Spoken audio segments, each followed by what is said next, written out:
Turabashimiye kubona mwashimye Kuri Betv mu zindi Kuri nyinshi zisamiranira mu Burundi. Numwanya w'amakuru mu Kirundi duhera ku ngingo nkuru ziyagize. Umukuru w'igihugu Evariste Ndayishimiye arahimiriza abarundi ko boza bararima aho hantu hose atakintu kihari kugira ngo bitume umwimbu wongerekana. Nayo amabarabara aheruka gusubirwamwo yo mu gisagara ca Bujumbura ayatari make yasubiye kubomagurika nkuko twabiteguye muri ano makuru turaza kubibashikiriza. Nayo abakenyezi bibungenze hariho imiti batarikuriwe gufata, eka mbere n'ibifungurwa hariho ibifungurwa batarikuriwe gufungura. Iyi ni incamake mukanyisase nido ryaya n'ayandi menshi twabateguriye.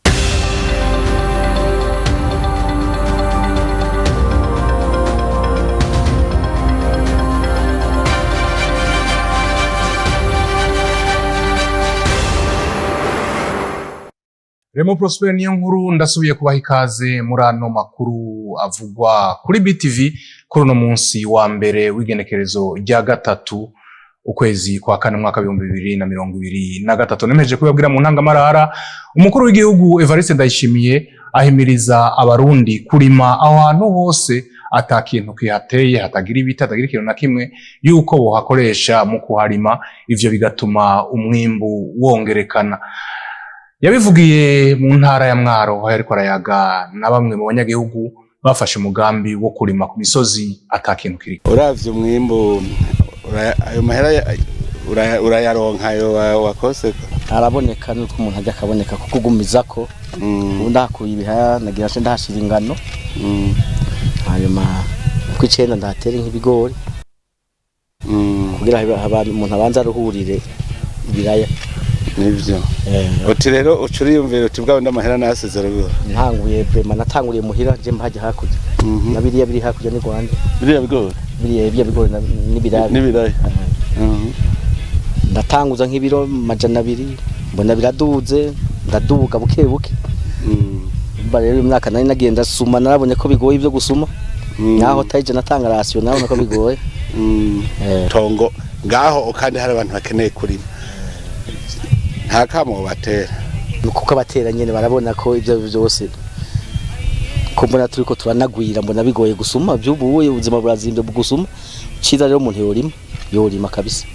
Numvise ufise cemvero wewe ciza uyu muntu urana yarafise itonga atari kwararima umva aronka amahera na ukaronka yego ubu ni so yego brema hayi baragize neza kugira ngo hari biti byakera bitagira mugabo barabona bariyumviriye ateka itongo tugiye badashoboye kubara imwumva baca baronka amahera naje nkaronka nawe wakoreye abandi urahavye nabura amatara abize none ko nawe namukoreye nakoze muri sikamu ndo muravaderi ndaja gusaba akazi k'ikiboyi mu nyuma mbuye uravye nkobo wewe uravye abarundi twese twakora amaboko mu mpuzo vyukuri urabona ko umunwa woronka ico urya n'umufuka roho oya nukuri ndagira inzara yo haba kuko ncavuga nti wewe wamaze kugira uburambe bujanye n'uburimi ko ndabona nk'ibigori biracari ku mutumba hajya nturasoroma hajya nasomye bijya n'ibirembezo by'ibiharage hajya n'ibiharage harimo ibiharage none bamwe birirwa baridoga bavuga ngo inzara irabishe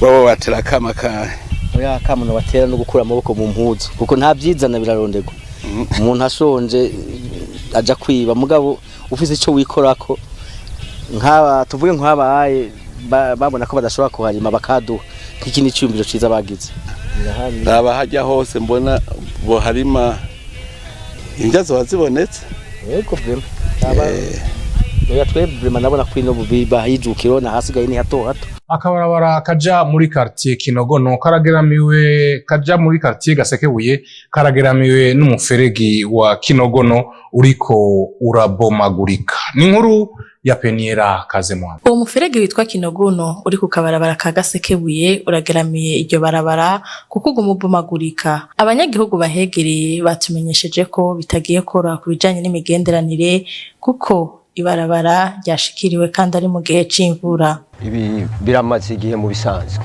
biramaze igihe kandi n'ibintu binateye n'isoni dufise n'abatware ngaha. Ibarabara rica ko abantu benshi bagiye gutora abana kuri eneri nitwumva nge n'ibarabara ryotangura kubomoka buke buke hama bigashika ku rugero murabibona namwebwe ngene barabara rimeze mu bisanzwe saha honyene mugabo abafise uburyo baravyikorera nko ngaho hepfo kuri etage murabona ko banyera amaparcelle bavyikoreye haruguru hose murabona yuko ubishoboye aragaragaza gusanasana muga iyo bifashe ku ruhande rw'umuntu atagira nk'uburyo usanga ari nk'abapangaye canke nk'umuntu adafise uburyo bwo kuryubaka murabona ko ririko riragenda nukuri abatware barabizi niho baca birateye isoni abo ni bagerageza barabe barikora hakirikare kuko murabona ko ryamaze kugenda kuva kera yari projet ya leta mugabo hariho n'abaje kuriraba vyitwa yuko bajejwe ibintu vyo kubaka vyaheze mu nzira haraciye nk'umwaka haje societe irawe yashatse kuwasubiramwo ariko gushika ubu nta kintu na kimwe baza gukora kandi urabona uko iminsi igenda ubu deja tugiye muri periode y'imvura ubu tugiye muri avril imvura iragwa izogwa ari nyinshi ibarabara rizoca rigenda abanyagihugu bagasaba leta kubafasha kongera gusanura uwo muferege turagerageza no kubabwira yuko bogira ibi bintu bagira vy'ibikorwa rusangi dufume twikorera ibuye rimwe hama bagira ico baterereye natwe dufashe nk'abanyagihugu ariko bagerageza barikore kuko birateye isoni murabona aho rigeze. Ikigo kijejwe gusanura inyubako za leta Obuha kikaba cari cakoze uwo muferege gice gito. Umiseze ikigo kijejwe amabarabara ARB cyarakoze amabarabara atandukanye mu gisagara ca Bujumbura mugabo rero ikibabaje nuko ayo mabarabara yakozwe uno munsi ariko arasubira kubomagurika nkuko mugenzi wacu Arlette Mugisha yabibonye aho yaciye mu gisagara ca Bujumbura. Inyuma y'igihe gito amabarabara amwe hano mu gisagara ca Bujumbura atanguye gusanurwa ibarabara Ellen Trua ryo kumusaga hamwe n'ibarabara ryitiriwe amahoro ryo mu Kamenge yatanguye kongera kubomagurika akabarangwamwo ibinogo.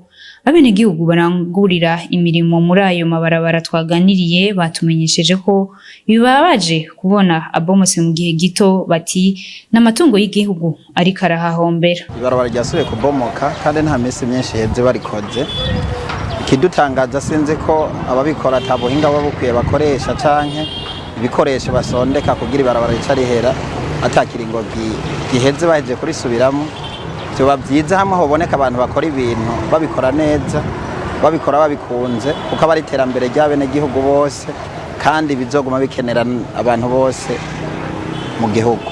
Hari abantu baza baje ngaho baje kurondera ivyo bashira bene gihugu ariko kubera yuko bari baryarabaye nabi haca amasanganya menshi amasanganya menshi kubera hacaye ivyuma bitandukanye amakinga amabajaja amamoto n'imiduga murabona ko vyo birekuriwe gucanga haya rero bagenda bari bubisanye basanga bagonganye aya hakunda kuba amasanganya menshi gose kubera iyo mvo ibarabara. Basaba leta kuza barakurikirana ibikorwa biyemeza gukora. Ico twosaba leta nuko yoshiraho abantu bakurikirana neza ibikorwa bariko barakora mu gihe batabikoze neza bakabisubiramo kugira biguma ari vyiza kuko leta itaha bereye magabo bazoguma bakora ibintu bitameze neza igaciguma ihahombera isubira kudepansa andi mahera yo gusubira gukora ibarabara kandi uburyo bwari bwasohotse kugira ibarabara rikorwe neza. Bakazora kurikirana kuko nubwo badakurikiranye hakamara kuba ibinogo birebire gose bica bisaba ubundi buryo burebure kandi ariko igihe babikurikiranye hakiri kare aho hantu nk'abajejwe amakaritiye babegereye aho hantu abajejwe intwara begereye aho hantu bagatanga raporo hakiri kare bica bisaba yuko hatwara n'uburyo buke. Ayo mabarabara akaba atanumwaka amaze asanuwe. Abakenyezi bibungenze hariho imiti batarekuriwe gufata kubera baba bibungenze. Eka mbere n'ibifungurwa hari ibifungurwa bimwe batarekuriwe gufungura kubera imvo y'ukwibungenga. Bivugwa na muganga Boaze Nibitanga. Bakenyezi basanzwe bibungenze habaho imfungurwa batemerewe gufungura, habaho n'imiti batemerewe gufata. Nayo mpamvu akenshi twasemereye uti si vyiza umukenyezi yibungenze kuja kuri farmasi ngo mpa uwo muti ntuba wivuje ukuvuye cyangwa uguhaye umuti ntabazi ko wibungenze. Ica mbere habaho imiti tugiye mu bwoko tutama anti-inflammatoire non steroid. Ayo anti-inflammatoire si meza ku mukenyezi asanzwe yibungenze harimo zo za ibuprofene za aspirine canke za diclofenac anti-inflammatoire meza agira ububabare agacaja kuri pharmacie ngo yakigurira umuti akivura atazi ko bifise izindi ngaruka ko bw'umwana ari mu afise mu nda. Rero habaho n'imfungurwa zimwe zidarikuriwe ku mukenyezi asanzwe yibungenze. Tukiri kwanza kuri ivyo vy'imiti, habaho n'imiti twita antihistaminique, imiti y'ama allergie nayo nyine si myiza ku mukenyezi asanzwe yibungenze. Hari iyo twandika yemewe n'indi usanga itemewe, kuko ijya miti y'ama anti-allergique akenshi nk'abantu iyo tubyandikiye akenshi usanga bayifata amasaha y'umugoroba kuko bifise effet twita effet sedatif, itera akantu k'agatiro. Rero iyo umukenyezi yibungenze ayifashe n'umwana ari mu nda, donc acaga reactivité yiwe gucangamuka k'umwana bica bigabanuka, acamera nawe nk'usinzira ko hari imiti itraversa barrière twita bato placentaire ukinjira gutika igashikira umwana ahari. Rero usanga umwana hari indani aca sinzira nawe nyene n'abagicangamutse. Rero imiti y'ubwo bwoko nayo ntiyemewe ku mukenyezi yibungenze. Mu gihe afise allergie canke iriya twenyine nk'abaganga tuba tuzi imiti yemewe, so gufata umuti uwo ari wo wose ku muntu yibungenze. Ikindi naco kuvyerekeye imfungurwa, buriya umukenyezi yibungenze ni gake imfungurwa zigwiriyemwo ibintu imfungurwa z'amakredite bibisi si vyiza, kuko habamo ingwara zimwe zishobora kubatera ibibazo, na cane nk'amafi usanga yokeje canke inyama zokeje zitanahiye neza. Hari imikrobi ma bakteri nk'itwa toxoplasmose, listeriose n'iza salmonellose zitera n'amafyivre typhoid. Izo zirakunze gukarira cane amakredite, imfungurwa zidatetse zikiri mbisi canke izo nyama zitahiye neza. Niyo usanga abakenyezi bibungenze bakarirwa cane gusumba abandi, bivanye nuko abasoda canke abasirikare bagwanira umubiri atabukomeza baba bafise, bagaca bakarirwa cane. Rero inzoga, gutuma itabi si vyiza ku mukenyezi yibungenze, kurya ipiripiri si vyiza ku mukenyezi yibungenze, inyama na cane inyama zitukura, ama charcuterie, ama saucisson dufungura n'ibindi si vyiza, ama produit laitier, ama fromage si vyiza ku mukenyezi yibungenze. Rero ivyo bovyirinda ahanini cane bafungurira cane ibintu bigwiriyemo imboga birafasha ujunyunyu fer ko n'umwana ari mu nda azogikenera cane, kandi n'umuvyayi azogikenera ko akenshi abakenyezi bibungenze usanga n'amaraso yabo aguma ari hasi, kuko n'umwana ari mu nda aguma yakenera. Rero bakeneye ibintu batuma yiguma yibongereza amaraso. Amisi Hussein benshi mu muzi kw'izina rya Canco Amisi n'umuririmbyi w'umurundi yaririmba indirimbo zirimo impanuro zidasanzwe haba ku bana no ku bakuze. Ivyo bivugwa n'abateguye igiteramo co kumwibuka uyo muririmbyi amaze imyaka 27 yitavye Imana. Canco Amisi akaba ari umwe mu baririmbyi ntazokwibagiranwa mu Burundi. Ni inkuru ya Ange Negrita Irakoze.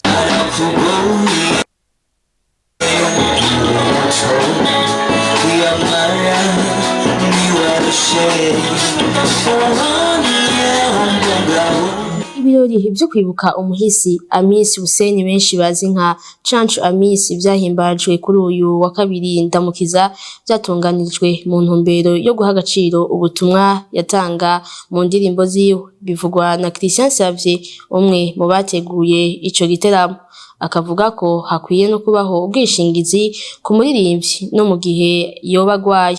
Kino giteramo twagitunganije mu ntumbero yo kuvuga duti abaririnzi b'abarundi harageze yuko abagize ico bamara batagenda uko, kugira ngo runo rwaruko ruravuka kino gihe rumenye yuko umuririmbyi ari umuntu atiza kuronka icubahiro ariho, na cane niyo atakiriho ntiyibagiranwa, kuko abafise ico yadusigiye, aba yadusigiye novuga yuko heritage ikomeye irengeye amatongo karongera n'amafaranga, kuko uwumvise Canco Amisi arimba ati umugabo w'ukuri arangwa n'ibikorwa, n'umukuru w'igihugu cyacu yarayivuze ati arangwa n'ibikorwa, akarangwa n'iterambere ntashira ingimba imbere, umwana agakura azi yuko ingimba ari mbi, akasubira akaririmba ewe Burundi ngira ndakuririmba agahagiza igihugu ciwe. None uwo mwana yumvise izo ndirimbo numva ko ari impanuro ziruta izo se na nyina muhacaye kw'ishuri, bisigura neza yuko rero ino tariki nishobora kwijana no ku bandi baririmbyi ntizokwijana, kugira ngo dutegure urwaruka ruzokurikira ruze rurumviriza amajambo nkoramutima apari ivyo bakurikira ku yandi mateleviziyo. Ariko hari ibintu dushobora gukora, hariho nko kugira ikintu citwa assurance y'abartiste. Turashobora kugira assurance ni ikintu gitoya cane ku buryo umuririmbyi agwaye ahintisha umutwe aja kwa muganga, afise akagorane kamuhanze aja kwa muganga, ku buryo amagara yo tuyasanasana hakiri kare, kuko kenshi batwagwa n'ingwara usanga batamenye cyangwa ugasanga ibafasha igiturumbuka atamafaranga bafise. Ego hari abagenda Imana yabishatse ko bagenda uwo mwanya nyene, mugabo kuvubu ivyo bintu birashoboka. Na tweko turabiganira na Master Talent yaravyiboneye kandi ashaka kubishira mu ngiro. Twizere neza yuko ivyo ni ibintu bishoboka, ubu uraretse rero kwiorganiza gukotiza kugira ngo dushobore kugira iryo shira hamwe. Turi prêt abaririmbyi n'abajeje by'umuziki gutanga ikintu bita amataxe n'amaimpo muri Obert. Ahandi biraba hari ibihugu si henshi muri Afrika, si Burundi gusa, hari ibihugu bimwe bimwe nk'ivyo vya Maroc, kumva vya Senegal, vya Afrique du Sud usanga bimaze gutera intambwe. Mugabo hari ibindi bihugu bimeze nkatwe byinshi bitarashikaho vyigeze. Mugabo rero kugira ngo leta ibikore, hari ikintu natwe tuteza gukora. Tutiorganije leta ntiza, leta nifasha umuntu umwe, ifasha abantu bari hamwe. Nayo Prosper Rugamba arongoye umugwi uririmba ikibiriraho Rukinzo Live Band avuga ko indirimbo z'uwo muririmbyi zifise ico zimwigisha. Indirimbo ziwe cyane jewe ziranyigisha, zifise ama message menshi. Hari indirimbo z'urukundo yaririmbye, hari n'iz'u Burundi. Mereye ku ndirimbo z'u Burundi zahagize u Burundi, yaravuze amajambo vy'ukuri inkora mutima ko umuntu wari wese akunda u Burundi. Yayandi ashobora kutwigisha ndetse n'abana bacu kazobigisha ico arico u Burundi. Afise n'indirimbo z'urukundo yaririmbye kandi zifise ama message meza, uyiyumvirije ukayikorerako nk'akaroro nk'irya ngo mbega mukobwa kugenda vyanka. Umva ni histoire ikwereka urukundo rwo arigwo n'ubwo rujamwo, ukamenya ivyo ujamwo ivyo arivyo. Ndikumana Ana, umukenyezi w'uwo muhisi Amis Hussein bazi nka Church, avuga ko nawe nyene izo ndirimbo z'uwo muhisi zamwigisha, aranashimira abateguye ico giteramo. Yasigaye byinshi kubera indirimbo we yaririmba, indirimbo ziwe zose zari zifise message. Icambere na mbere kwanza ndashima muri iyi myaka ko abantu basigaye bategera abaririmbyi. Kera umuririmbyi bamufata nk'umuntu yabuze icyo akora, hanyuma ndashima kandi kuko basigaye bamwibuka. Kera ntibabikora, haciye imyaka myinshi. Ivyo ni ibintu byo gushimira cyane, tugasaba ko bobandanya babikora kurushiriza ngaha. Urabona ko bifise ibi bintu bariko barakora bifise akamaro, tugasaba ko bobikora n'abandi. Umuhisi akaba yitavye Imana kwigenekerezo rya 3 Ndamukiza 1996. Turahereze amakuru yacu mu makuru avugwa janye n'inkino, tuyabaza Gilles Boris Ingabire. Mu mpera zino ndwi hariko harasozerwa iganwa ry'icicaro ca mbere ku ruhande rw'abigeme Limited Women's League. Iryo ganwa rikaba ryasozerewe hatahukanywe igikombe ku ruhande rw'umugwi wa Buja Queens, ubwo bariko baratsinda ibitsindo 4-0 umugwi wa Bon Avenir hariya i Muyinga ku kibuga Umuco. Umugwi ugira kabiri akaba ari Fofira PF, nawo bariko baratsinda ibitsindo 6-0 umugwi wa Lyon FC hariya mu ntara ya Cibitoke kibuga Urunani. Nayo mu mupira w'amaguru ku ruhande rw'abahungu hariko harakinwa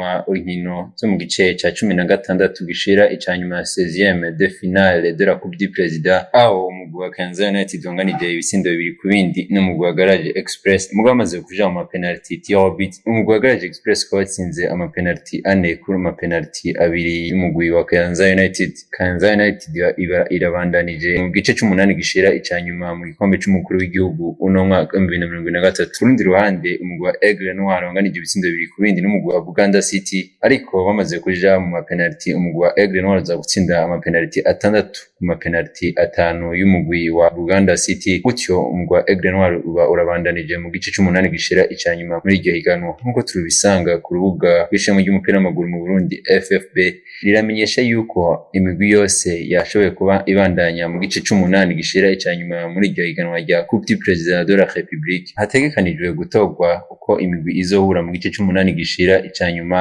bikazoba kuri no wa gatatu igenekerezo rya 5 ndamukiza umwaka wa 2023 gice isaha 9 ku kibuga citiriwe ubuhinga Centre Technique cyo mu Ngagara. Aha rero akaba ariho hagarukiye amakuru twari tubateguriye yo kuri no munsi wa mbere Remo Prosper niyo nkuna bashikirije ndabifurize kugira ibihe vyiza mugabo sinorangiza no makuru ntashimiye bagenzani bafashije kuyatorokanya no kuyatosora kugezaho ndayabashikiriza kugira ngo mumbone mwongere mu nyumva tankomanzi vyatumwe na Jean-Claude Nduwimana ari kumwe na Gilles Boris Ingabire abona abahinga b'ivyuma mugire aho muba mwubaho mubanye no mu vyanyu naho utaha.